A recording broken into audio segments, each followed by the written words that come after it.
ya mfowethu no sithe singakangeni ngisho ukungena nesayikhuluma naye ubhuti uMrozo ukuthi kufuneka iphusheke saya sakhanda ngisho ingoma specially ewukuphusha yona ilokhuzana igcwalisa uma sifika ngaphakathi kwanama complications nyana uAyanda Melans wathi asikwazi ukuthi sikwenze lokho through ngezimo ezithile akasichazele zona ukuthi asikwazi ukuthi siphushe igcwalisa ngoba vela ngazi noma mhlawumbe khona indlela enisebenza ngayo yini nabo ekuphusheni so kwagcina kungasalokhuzana ngake singasakwazanga basivalile impela ukuthi agcine ephusha uMroza indaba lokhuzana ngabe behlelile ngempela naye saya sakhanda ingoma special yokuncenxa futhi abantu ukuthi baye lapha kwaye ukuthi ke uAyanda Melans uyazivala ukuthi angeke sikwazi ukuthi sikwenze lokho.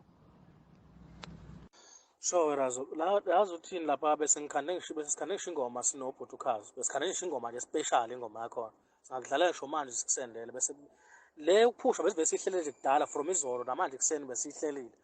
Yabo kwaba khona indlela emiseka ngayo ngesizathu esithile.